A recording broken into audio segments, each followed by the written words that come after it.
Victoria Bennett stared at the reflection of a stranger in her mirror. The woman wearing the midnight blue silk dress was her, but she felt miles away from the confident artist who had designed and stitched every seam. Tonight wasn't about celebrating her art. It was about survival. It was the first time she would be in the same room as her ex-husband Gregory since he had systematically shattered her world piece by piece. She clutched the small invitation to the Starlight Foundation Gala, a ticket secured by her best friend, a gateway to a world she no longer felt a part of. Little did she know tonight wasn't about confronting her painful past. It was about a powerful billionaire single-handedly rewriting her future in front of the one man who believed she had none. The dress was Victoria's Declaration of Independence. It wasn't a brand name. It wasn't dripping in the kind of ostentatious jewels Gregory Davies admired. It was simply her. The fabric was a deep, complex midnight blue, a custom-dyed silk charmeuse that seemed to drink the light and hold shadows within its folds. It wasn't a conventional ball gown.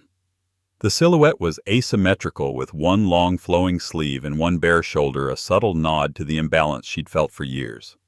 The bodice was meticulously structured with architectural folds, a technique she'd spent months perfecting in her tiny studio apartment, a space that smelled perpetually of coffee and determination. The only embellishment was a delicate hand-embroidered constellation of silver thread that traced the line of her collarbone and cascaded down the sleeveless side, mimicking the Perseid meteor shower.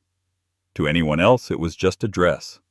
To Victoria, it was her diary of the past 2 years.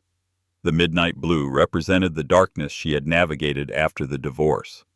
The structured bodice was the armor she'd had to build around her heart. The silver constellation was a cluster of her rekindled dreams, faint but brilliant against the gloom.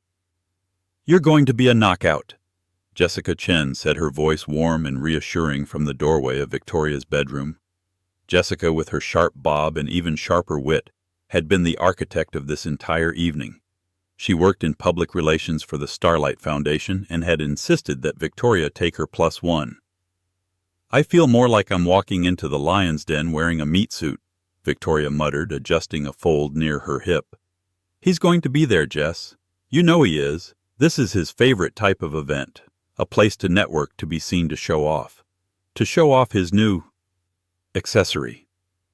Jessica finished, her voice laced with disdain. She was referring to Tiffany Monroe, Gregory's fiancée, a woman who looked like she'd been assembled by a committee of luxury brand managers. "Let him. Who cares about Gregory? This is about you getting back out there. It's for a good cause, and it's being held at the Metropolitan Museum of Art, for heaven's sake. You need to see the new exhibit. Think of it as a night out for your artistic soul." Victoria knew her friend was right. Hiding in her studio, subsisting on small commissions for custom wedding gowns and tailoring work, wasn't a life. It was a holding pattern. Her divorce from Gregory hadn't just ended a marriage. It had been an assassination of her confidence.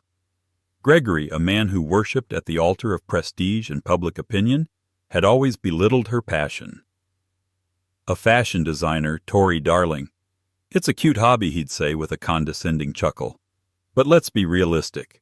Your little sketches aren't going to pay for our life. Leave the earning to me. He had systematically convinced her that her talent was a childish fantasy. He'd scoffed when she was accepted into a summer program at Parsons School of Design before they were married, persuading her that their time was better spent on a yacht in the Mediterranean. Every time she'd pulled out her sketchbook, he'd sigh with the dramatic flair of a man burdened by his wife's foolish whims. He preferred her to be a reflection of his success, not the architect of her own. The woman he wanted was perfectly dressed in Chanel, impeccably mannered, and utterly silent about her own ambitions. Victoria had tried to be that woman, but the effort had hollowed her out. By the time he'd announced he was leaving her for Tiffany, a woman 10 years younger with a trust fund and no discernible hobbies beyond shopping, Victoria felt like a ghost in her own life. The divorce had been brutal. He'd used his high-powered lawyers to paint her as an unstable, financially irresponsible artist, leaving her with a fraction of what she was entitled to. She'd been forced to sell their shared apartment and move into a small one-bedroom place in a less fashionable part of the city. But in that small apartment, surrounded by bolts of fabric and her dress form, which she'd named Joan, Victoria had started to find herself again. The pain, the anger, the humiliation, she poured all of it into her designs. Her work became bolder, more authentic.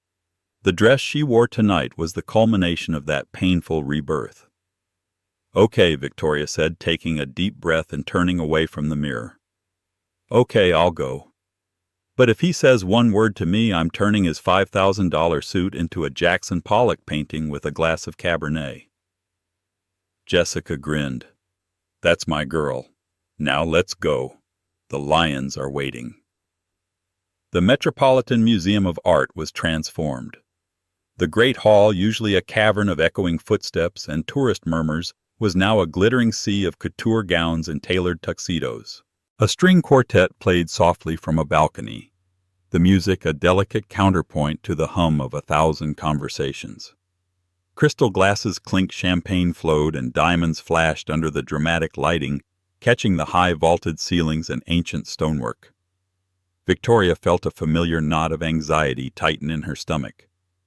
This had been her life with Gregory, a constant parade of galas, fundraisers, and corporate events where she was expected to smile, nod, and be an elegant accessory. She had hated it then, and she felt even more out of place now, an imposter in a dress made not of money, but of resilience. Jessica, ever the professional, navigated them through the crowd with ease, pointing out a city councilman here, a tech mogul there. "See? It's just a room full of people trying to look more important than they are," she whispered to Victoria. "Just focus on the art." Victoria tried. She let her gaze drift to the magnificent floral arrangements, the towering Egyptian statues that stood silent guard over the affair, the sheer spectacle of it all. For a moment she allowed herself to feel a flicker of the artist's wonder she'd suppressed for so long. She imagined sketching the drape of a woman's velvet gown, the sharp line of a man's lapel. They found a spot near a less crowded alcove, sipping their champagne and observing the glittering circus. Victoria was beginning to relax, lulled by the music and the anonymous buzz of the crowd. Maybe this wouldn't be so bad after all. Maybe Gregory wouldn't even see her. But fate, it seemed, had a flair for the dramatic. Across the hall near the grand staircase she saw him. Gregory Davies was holding court as he always did. He was laughing, a booming artificial sound designed to draw attention. He looked exactly the same, impeccably dressed in a Tom Ford tuxedo, his dark hair perfectly coiffed, a smug sense of ownership in his posture. And clinging to his arm was Tiffany Monroe. Tiffany was a vision of conventional expensive beauty. She wore a shimmering, sequined gold dress that screamed its price tag. A necklace of enormous diamonds sat on her collarbone, a blinding testament to Gregory's wealth. She was laughing at something, he said, her head tilted back at a practiced angle. They were the perfect couple, a portrait of success and status. Victoria's heart began to hammer against her ribs. All the air seemed to vanish from the grand hall. She felt a primal urge to turn and flee, to run back to the safety of her small apartment and her silent companion, Joan the dress form. "Don't you dare," Jessica said, her eyes following Victoria's gaze. She placed a firm hand on her friend's arm. "You are not running away. You are a graduate of one of the best design schools in the country. You are a talented, brilliant woman. He is a glorified accountant with good hair. You have nothing to be ashamed of." "It's not shame, Jess. It's exhaustion. I don't have the energy for him tonight." "Then you won't give him any," Jessica said fiercely. "You will stand here, look magnificent, and ignore him. We'll go see the exhibit in a few minutes. He doesn't own this museum. He doesn't own you." Victoria nodded, taking a shaky sip of her champagne. She could do this. It was just one man. A man who no longer had any power over her. She repeated the words in her head like a mantra. "He has no power over me. He has no power over me." But the mantra felt thin and fragile as she watched Gregory's eyes scan the crowd, his gaze sweeping over faces with the casual dismissal of a king surveying his subjects. And then his eyes stopped. They narrowed slightly, a flicker of disbelief crossing his features. They had found her. His lips curled into a slow, cruel smile. He leaned down and whispered something in Tiffany's ear. Tiffany's perfectly plucked eyebrows rose and she turned her head, her gaze locking onto Victoria like a heat-seeking missile. Her expression shifted from curiosity to blatant condescending amusement. Gregory straightened his tie, took Tiffany's hand and began to walk toward them. Every step he took felt like a drumbeat counting down to a confrontation Victoria knew was inevitable, and one she was terrifyingly unprepared for. The gilded cage had just shrunk and the lion was coming for her. The short distance across the marble floor felt like miles. With each step Gregory and Tiffany took, Victoria felt her carefully constructed armor begin to crack. The appreciative glances her dress had received from a few discerning women in the crowd now seemed to melt away, replaced by the impending heat of Gregory's judgment. "Well, well, well." Gregory began, his voice oozing a familiar, patronizing tone that made Victoria's skin crawl. He stopped directly in front of her, his eyes doing a slow, insulting sweep from her shoes up to her face, lingering on the dress. "Victoria, I must say I'm surprised to see you here. I didn't think the Starlight Gala was on the community artist circuit." Jessica stepped forward slightly, a protective shield. "Hello, Gregory. Nice of you to slither over." Gregory ignored her, his focus entirely on Victoria. "That's quite an outfit you've got on," he said, the word outfit dripping with sarcasm. He gestured vaguely at her dress with a flick of his wrist. "Did you make that yourself? It has a very homemade feel to it." Tiffany let out a high-pitched, delicate titter, the sound of a mockingbird. "It's very creative, Victoria. Is that what they're calling it these days? I just saw an article in Vogue about the return of minimalism, but I must have missed the chapter on arts and crafts couture. The jab was designed to hurt, and it did. It hit Victoria right where she was most vulnerable. Her art, her passion, the very thing she had poured her soul into. She felt her cheeks flush with heat. A small circle of onlookers had started to form, their conversations tapering off as they sensed the unfolding drama. Victoria lifted her chin, her voice steadier than she felt. "Hello, Gregory. Tiffany. I'm glad you find my dress so memorable." "Oh, memorable is one word for it." Gregory scoffed, his voice growing louder, playing to the small audience he was gathering. "I mean, honestly, Tori, I know things have been a bit tight for you since the divorce, but you could have at least rented something. There are services for that, you know. It looks like you got tangled in a set of curtains and decided to call it a look." A few people nearby chuckled nervously. The humiliation was a physical thing, a hot wave that washed over Victoria, threatening to drown her. This was Gregory's talent, public evisceration disguised as a joke. He had done it to her countless times in private, but to do it here in a room full of the city's most influential people was a new level of cruelty. "That's enough." Jessica snapped, her eyes flashing with anger. But Gregory was on a roll. He felt powerful. He was with his beautiful, wealthy fiancée, and in front of him was his failed ex-wife in her strange homemade dress. He saw it as a victory. No, it's fine," he said, waving a dismissive hand at Jessica. "I'm just concerned. I wouldn't want people to think she's destitute. It reflects poorly on me after all." He leaned in, lowering his voice to a conspiratorial whisper that was still loud enough for everyone nearby to hear. "Seriously, Tori, what is that silver-stuffed tinfoil from the kitchen? You need to understand your place. This is the big leagues. You can't show up to the Met Gala looking like a high school science fair project." The comparison was so absurd, so deeply insulting, that it left Victoria speechless. She could feel tears pricking the back of her eyes, and she hated herself for it. She would not cry. She would not give him the satisfaction. She looked at his smug face, the triumphant glint in his eyes, and she saw him for what he truly was, a small, insecure man who could only feel big by making others feel small. Tiffany, sensing the kill, moved in for her own strike. "He's right, you know," she said, her voice a syrupy poison. "Appearance is everything. My dress is a vintage Oscar de la Renta.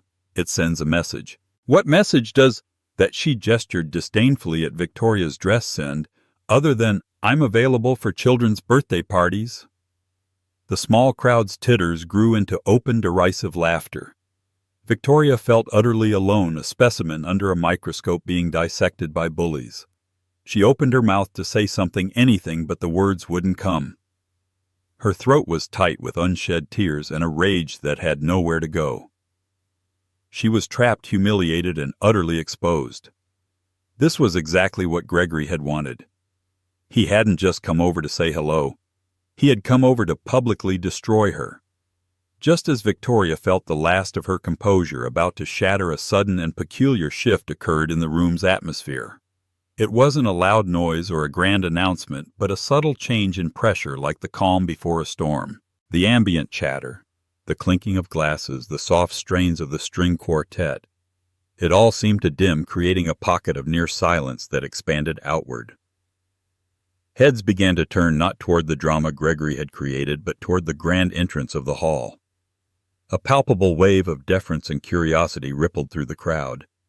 People straightened their posture, their expressions shifting from social ease to respectful attention.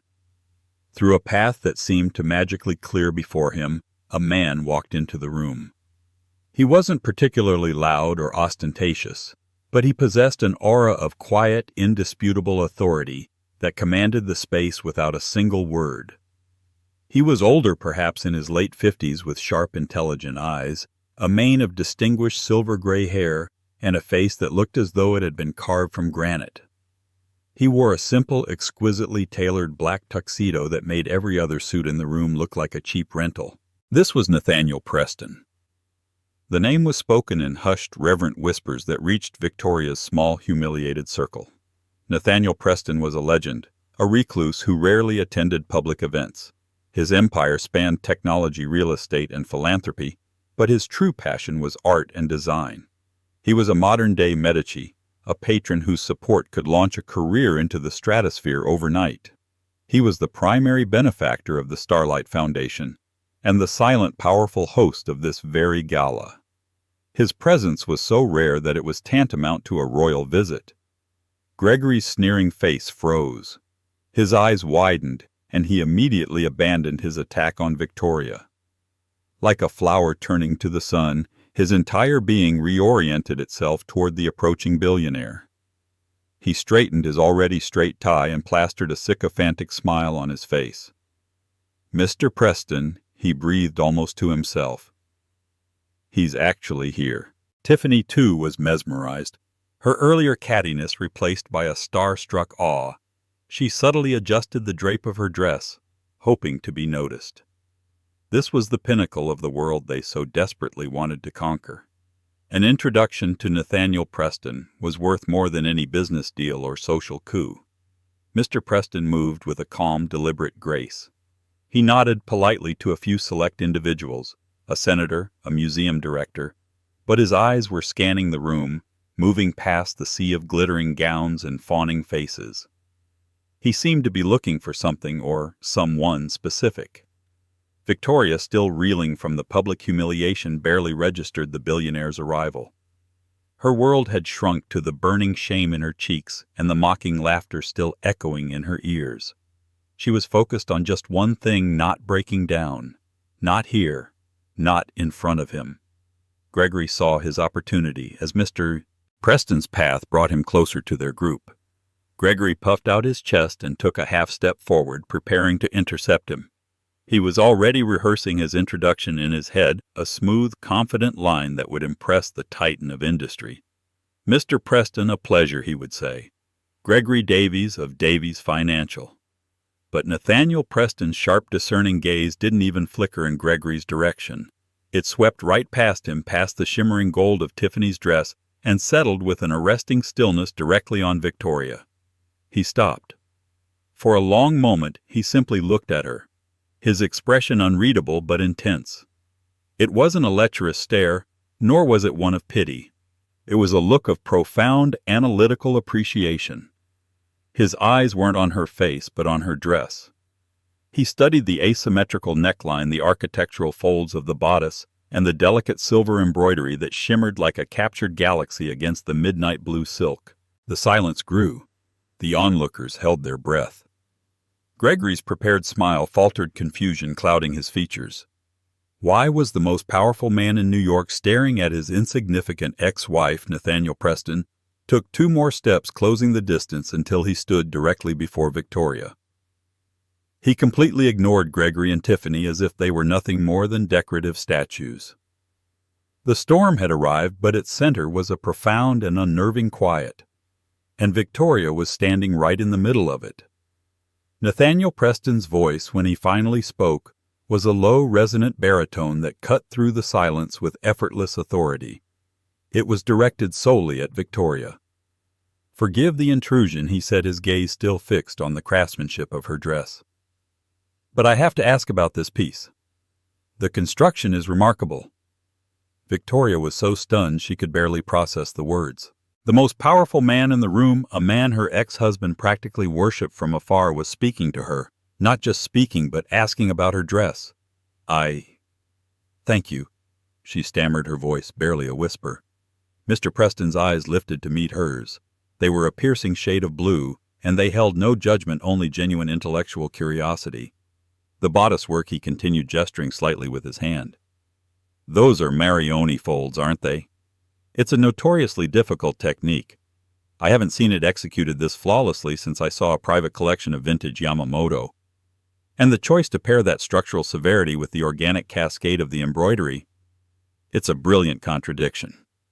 He spoke with the precision of a true connoisseur, using terms that only a student of fashion history and design would understand. He saw the technique, the artistry, the intention behind every stitch. He saw everything Gregory and Tiffany were blind to. Gregory's face was a mask of utter bewilderment. He couldn't comprehend what was happening. He cleared his throat, trying to insert himself into the conversation. "Mr. Preston," he said, his voice strained with forced bonhomie. "A pleasure to finally meet you. Gregory Davies." He extended a hand that Mr. Preston completely ignored. "My fiancée, Tiffany Monroe." Tiffany gave a small, nervous wave. Mr. Preston's eyes flickered to Gregory for a fraction of a second, his expression one of faint annoyance, before returning his full attention to Victoria. "And this embroidery," he said, leaning slightly closer to examine the silver thread. "It's not machine work. It's hand-stitched. The tension is perfect. This is the work of an artist, not just a tailor. May I ask the designer?" This was it, the moment of truth. Victoria's heart hammered in her chest. She could feel Gregory's impatient, confused stare boring into her. Before she could answer, Gregory let out a short, disbelieving laugh. He couldn't help himself. The situation was so absurd to him that he assumed the billionaire must be mistaken, or perhaps making a very strange, dry joke. "Oh, you're very kind, Mr. Preston," Gregory interjected, stepping forward again. "But you're giving her too much credit. This is my ex-wife, Victoria. She made it herself, a little hobby of hers. As I was just saying, it's a bit of a craft project. She was always playing with fabrics and needles." The air grew thick with tension. Gregory had just belittled her work, her art, directly in front of the one man who seemed to genuinely appreciate it. He had called her masterpiece a craft project. Nathaniel Preston slowly turned his head, his piercing blue eyes finally locking onto Gregory. The temperature in the immediate vicinity seemed to drop 10 degrees. The faint, polite curiosity on the billionaire's face was gone, replaced by a look of cold, sharp disdain. "A craft project." Mr. Preston repeated, his voice dangerously soft. "You believe a piece with this level of technical skill, a design that so perfectly balances avant-garde structure with classic elegance, is a craft project." Gregory faltered, realizing he had made a catastrophic misstep. "Well, I mean, compared to a real designer like an Oscar de la Renta," he stammered, gesturing toward Tiffany's dress as if for validation. Mr. Preston gave Tiffany's sequined gown a glance so brief and dismissive it was almost insulting. That Oscar de la Renta is a beautiful, safe commercial piece from his 2018 resort collection. It was produced by the thousands. He said, his voice flat and unimpressed. He then turned his gaze back to Victoria's unique creation. This is a one-of-a-kind statement. This is art. Only a person with absolutely no eye for talent, no understanding of design, and no appreciation for true craftsmanship would fail to see the difference. The takedown was so swift, so precise, and so utterly devastating that Gregory was left speechless. His face, which had been smug and triumphant only moments before, was now rapidly turning a blotchy shade of red. The small crowd of onlookers stared, their expressions a mixture of shock and morbid fascination. They were witnessing a public execution, and Gregory Davies was the one on the chopping block. The silence that followed Nathaniel Preston's scathing assessment was deafening. Gregory stood frozen, his mouth slightly agape, looking like a fish that had just been unceremoniously yanked from the water. Tiffany Monroe looked horrified, her eyes darting between her fiancé's reddening face and the imposing figure of the billionaire, as if realizing she had hitched her wagon to a fool. Victoria felt a strange sense of vindication wash over her, a warm tide pushing back the cold shame. Every condescending word Gregory had ever said to her, every dismissive chuckle every time he'd called her passion a cute hobby, it was all being invalidated, dismantled, and discarded by the most respected man in the room. Mr. Preston was not finished. He turned back to Victoria, his demeanor softening once more. "I asked you for the designer's name," he said gently. Victoria took a deep breath, finding her voice at last. It came out clear and strong. "The designer is Bennett," she said. "Victoria Bennett." A slow, appreciative smile spread across Nathaniel Preston's face. "Bennett," he repeated as if tasting the name. "I knew it. I've been following your work since your graduate showcase at Parsons. Your final collection was audacious, brilliant. I tried to contact you afterward, but my office was told you weren't pursuing a career in design." Victoria's mind reeled. She remembered that time. Gregory had intercepted the calls and letters telling her they were just form letters and unpaid internship offers not worth her time. He had told her, "Tori, they're just trying to get free labor out of you. You're better than that. You're going to be my wife." He hadn't just discouraged her, he had actively sabotaged her. The realization hit her with the force of a physical blow. My circumstances changed," she said, the words feeling inadequate to describe the years of deliberate suppression. Gregory, finally recovering his ability to speak, decided to dig his own grave even deeper. Pride and desperation made him reckless. "Now wait just a minute," he sputtered, trying to reclaim some semblance of control. "This is ridiculous.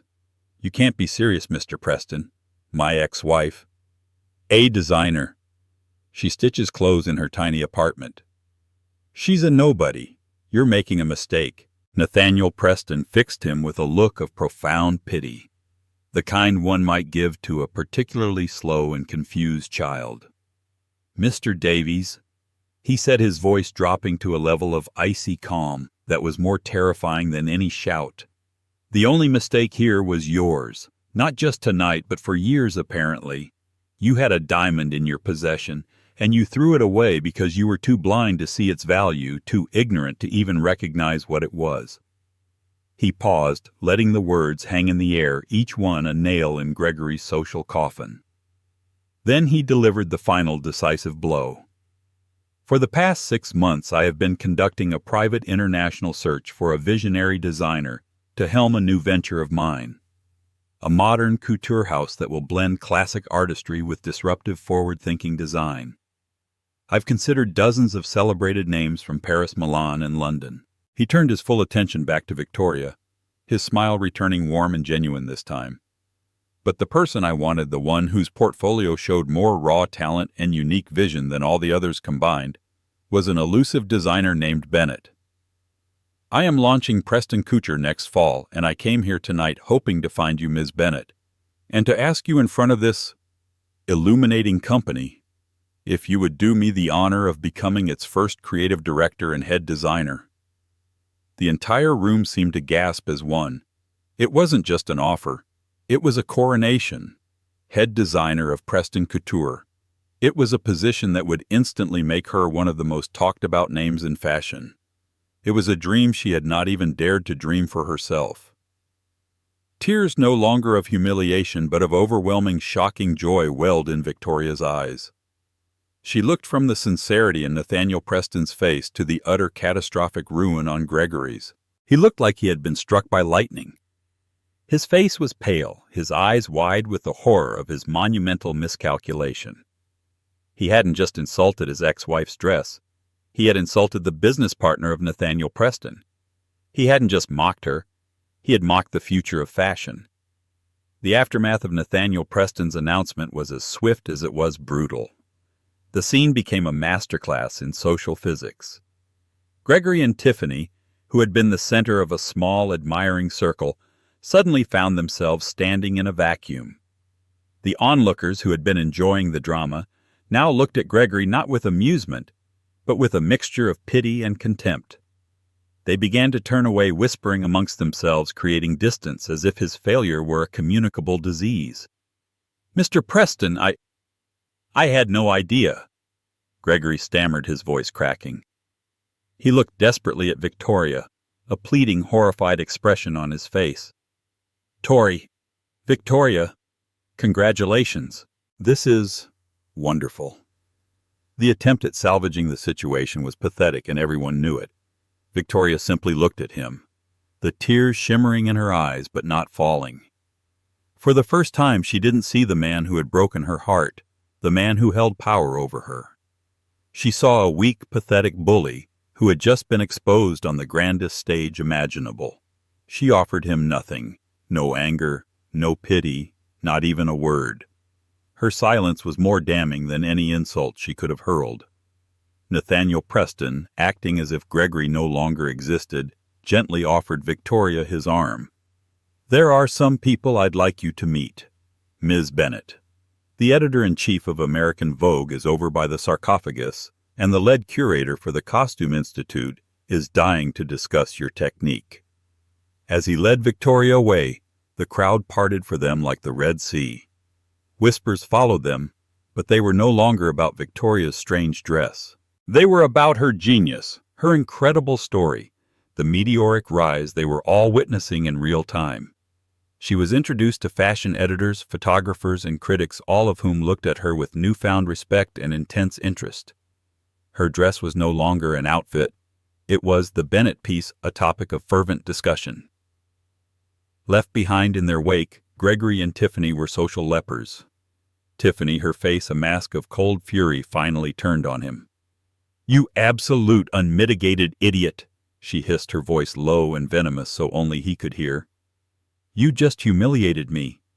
You mocked the one woman that man respects. Do you have any idea how this makes us look?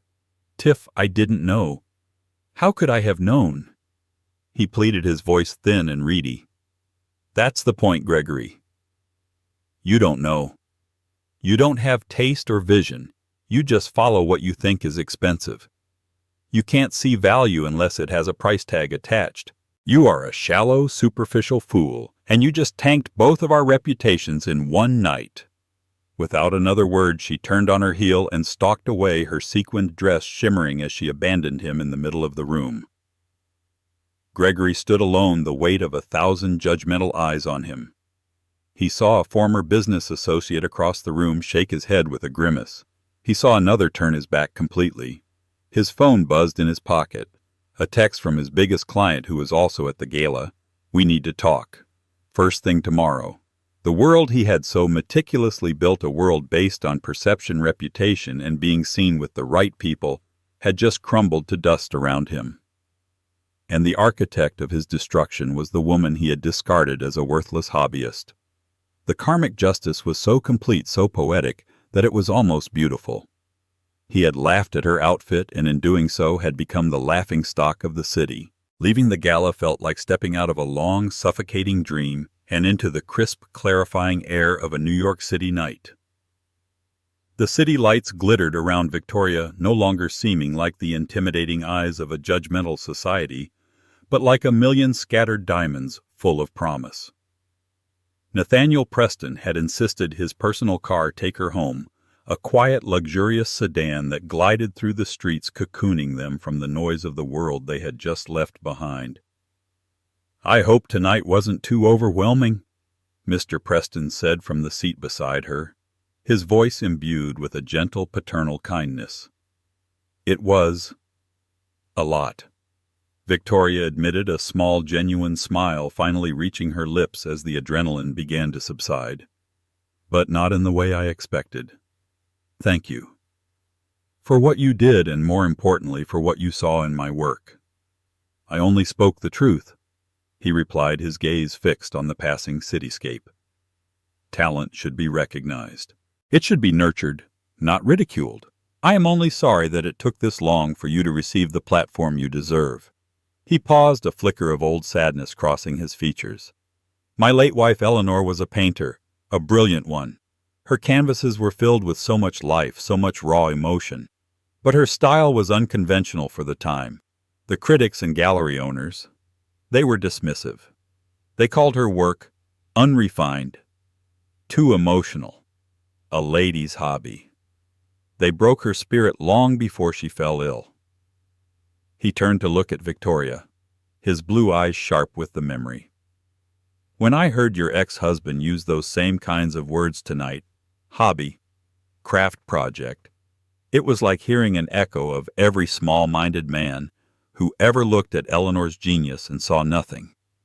I made a promise to her memory that I would never let true talent go unseen if I could help it.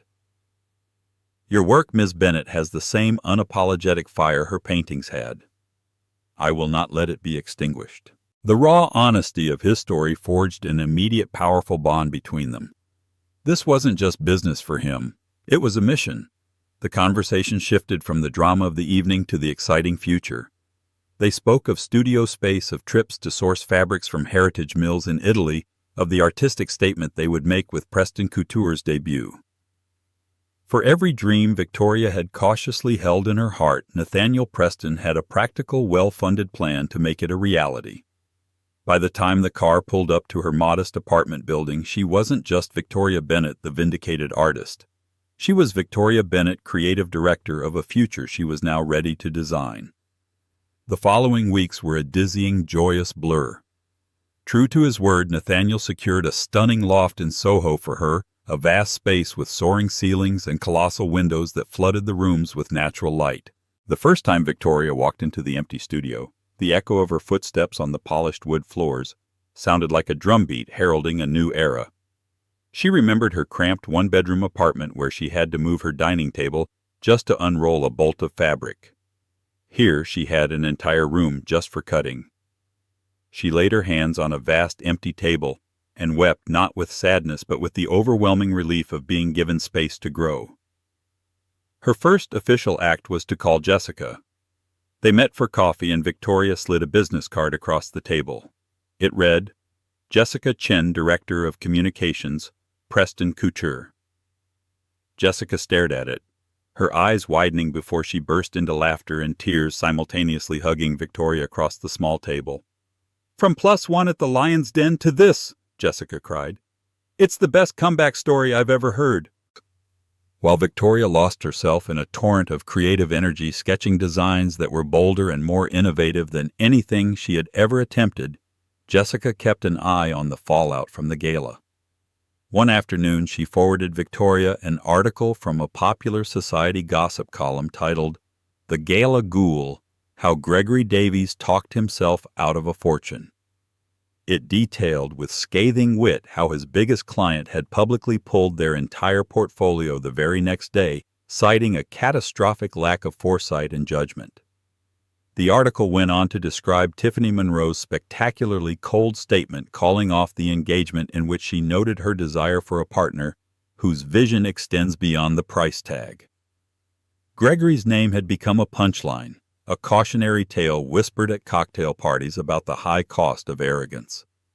Victoria read it not with glee, but with a quiet, detached sense of finality. His chapter was over. About a month after the gala, a lavish bouquet of white roses, a flower Gregory knew she disliked for its lack of character, was delivered to the studio.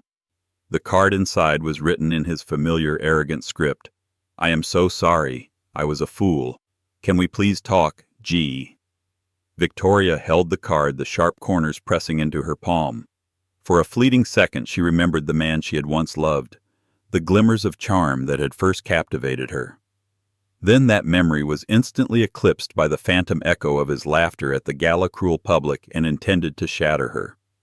She looked around at her new reality, the sketches for her debut collection papering the walls, the hum of sewing machines from the next room where her small hand-picked team worked, the vibrant energy of creation that filled the air.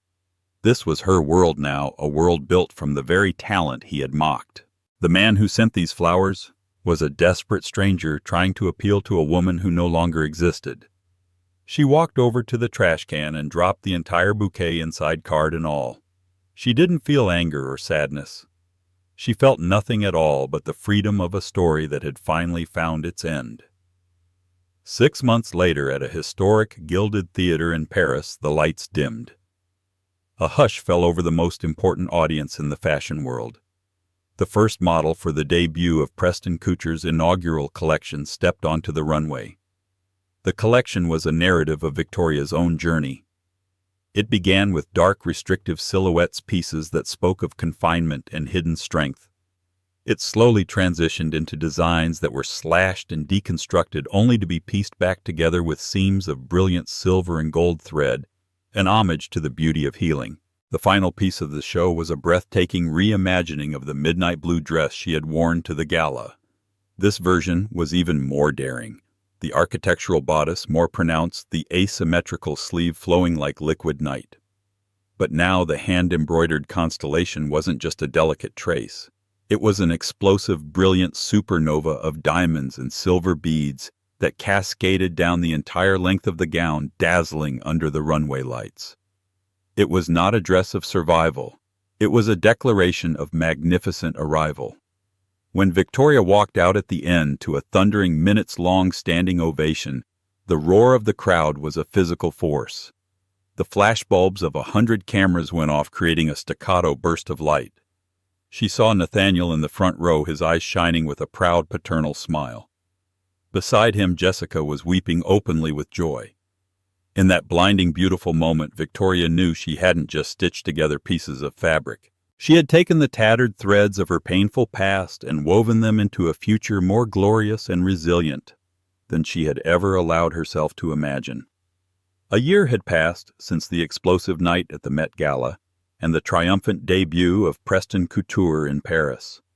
The fashion world, once a distant, glittering dream for Victoria, was now her domain.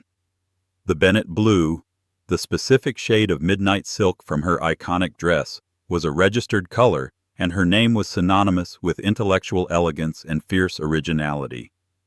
Her second collection, which explored the Japanese art of kintsugi, mending broken pottery with gold, was the most anticipated show of the upcoming New York Fashion Week. Victoria was in her element. Her Soho studio was a hive of controlled chaos.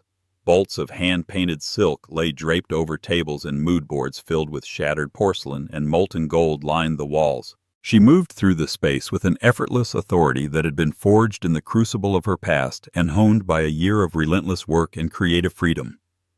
She was no longer the woman who flinched at a condescending tone. She was the one whose quiet word could send an entire team into focused action.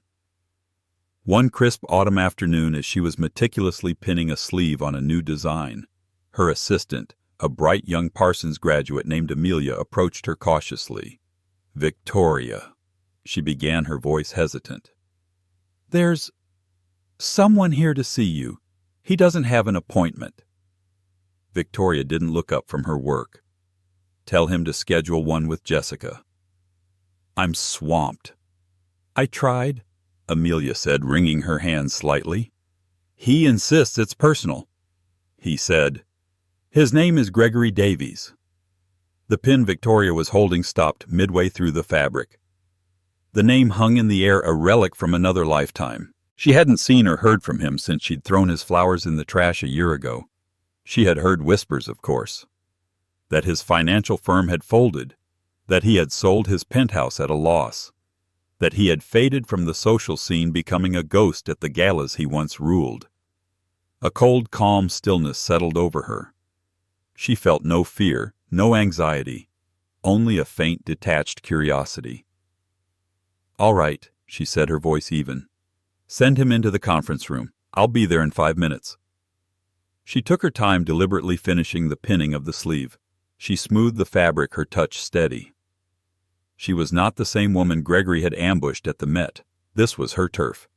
He was coming to her a supplicant at the court he had once mocked. When she finally walked into the glass-walled conference room, she saw a man who was only a pale imitation of her ex-husband. The Tom Ford suit was gone, replaced by a generic, slightly ill-fitting department store brand. His hair, once perfectly coiffed, was thinner, and there were tired gray shadows under his eyes. The smug confidence had evaporated, leaving behind a hollowed-out look of quiet desperation. He looked smaller, diminished by failure. He stood up as she entered. "Victoria," he said, his voice raspy. "Thank you for seeing me." "Gregory," she replied, her tone polite but devoid of warmth. She did not sit. "You have 5 minutes." The bluntness seemed to startle him. He had perhaps expected some lingering emotion, some flicker of their shared past that he could leverage. "You look well," he said, gesturing vaguely at her and the bustling studio visible through the glass. "All of this, it's incredible. I was wrong. About everything I was so wrong. You're a genius, Tori. I see that now." The compliment landed with a thud, empty and self-serving. He wasn't praising her. He was just stating the new accepted reality. "What do you want, Gregory?" she asked, cutting through the preamble. He swallowed hard, his gaze dropping to the polished concrete floor. "I'm in trouble, Tori. Everything. It all fell apart after that night. No one would work with me. No one would even take my calls. It was like I became a pariah overnight." "Actions have consequences," she stated simply. It wasn't an accusation, just a fact.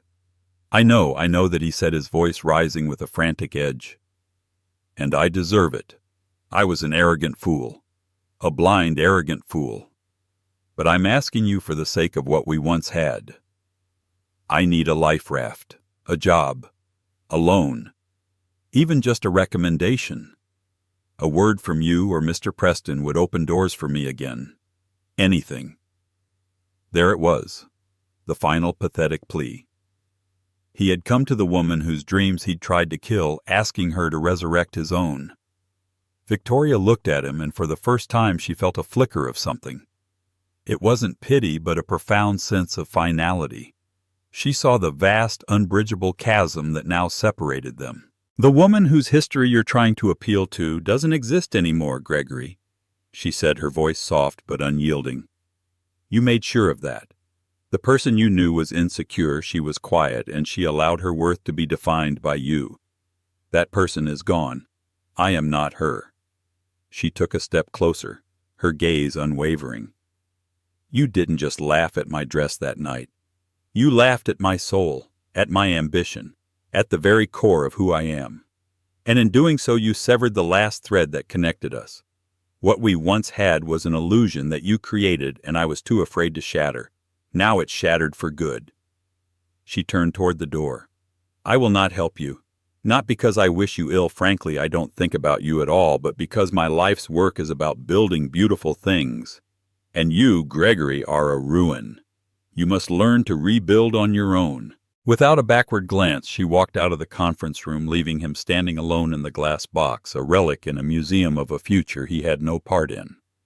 She walked back to her work table, picked up her needle, and made the first perfect golden stitch in a design meant to celebrate the beauty of healing what was broken. Victoria's story is a powerful reminder that true worth is never defined by the cruel words of those who want to see you fail. She found her strength not in revenge, but in her own talent and the resilience to pursue her passion against all odds. Her ex-husband tried to tear her down, to make her small and insignificant, but he only succeeded in placing her on the perfect stage for her greatest triumph. In his attempt to mock her art, he revealed his own ignorance and paid the ultimate price, losing his reputation, his fiancée, and his standing in the world he valued so much. Victoria's journey shows us that the most beautiful creations often arise from the deepest pain, and that living well fueled by your own success is truly the best revenge. What did you think of Gregory's shocking public humiliation? Do you believe he got exactly what he deserved? Let us know your thoughts in the comments below. And for more dramatic stories of justice and empowerment, don't forget to like this video, share it with someone who needs to hear it, and subscribe to our channel. Your support helps us bring more incredible stories like Victoria's to life.